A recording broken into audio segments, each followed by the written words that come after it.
dans ce nouvel épisode du CJcast. Et c'est pour moi un plaisir de m'adresser à chacun d'entre vous.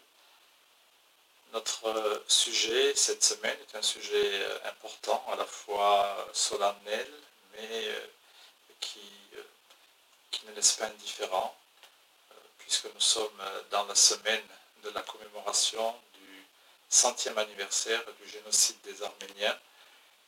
Et c'est vrai que quand on en parle avec une certaine émotion, avec une certaine tristesse.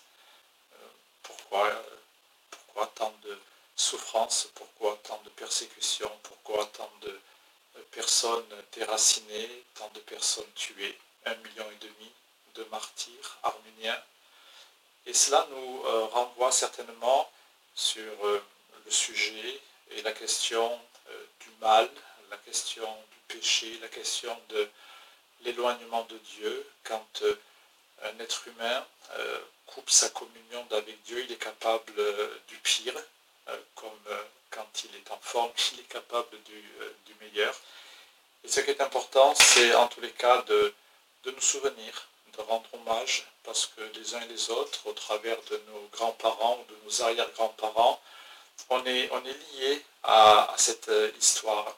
Et en même temps, le mois d'avril, c'est le mois où en général on fête la Pâque, la résurrection de Jésus-Christ. Et quand il y a la mort de notre Seigneur Jésus-Christ sur la croix, heureusement que quelques jours après, le 3e jour, il y a cette victoire, la résurrection.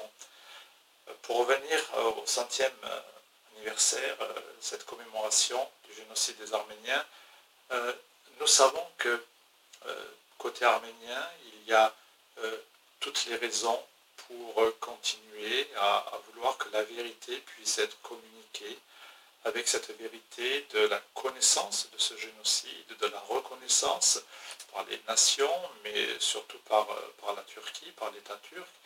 Il y a aussi un devoir de justice, un devoir de réparation. Alors sous quelle forme? Il est certainement trop tôt pour rentrer dans les détails. Mais il y a aussi un troisième élément qui est important, c'est d'entrevoir cette réconciliation possible entre Arméniens et Turcs, entre Turquie et Arménie. Alors d'un point de vue chrétien, bien sûr, c'est important. D'un point de vue humain, c'est également important. Tant que l'État turc ne reconnaîtra pas ce qui s'est passé, eh bien, la population turque aura un lourd fardeau à porter, consciemment ou inconsciemment. De notre côté, nous, en tant qu'Arméniens, s'il n'y a pas un jour cette situation où, côté turc, le pardon est demandé officiellement, et tant que nous, de notre côté, on n'aura pas pardonné, nous aussi, on va avoir un fardeau à porter.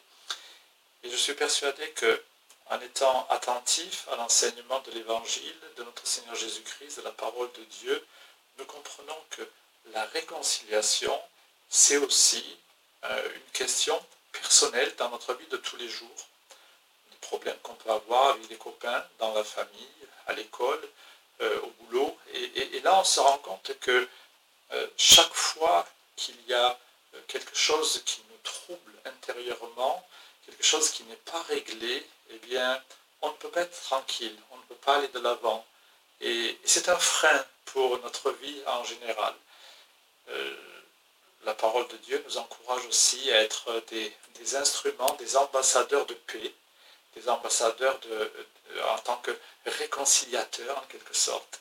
Et je voudrais qu'aujourd'hui, et vous-même, et moi-même, on puisse rentrer dans cette vraie question du rapport à Dieu, ce que Dieu peut faire quand il change notre vie, cet amour qu'il peut mettre dans notre cœur et dans notre esprit, jusqu'à aller dire je bénis même ceux qui me font du mal. Alors bien sûr, ça paraît hors jeu, ça paraît inhumain, mais c'est l'action que Dieu veut faire dans notre vie. Alors, pour résumer, la vérité, la justice, la réconciliation, c'est un beau cadeau que Dieu peut donner à l'humanité et à chacun d'entre nous, aux jeunes que vous êtes, aux jeunes qu'on est encore à notre âge, et je vous dis à très bientôt.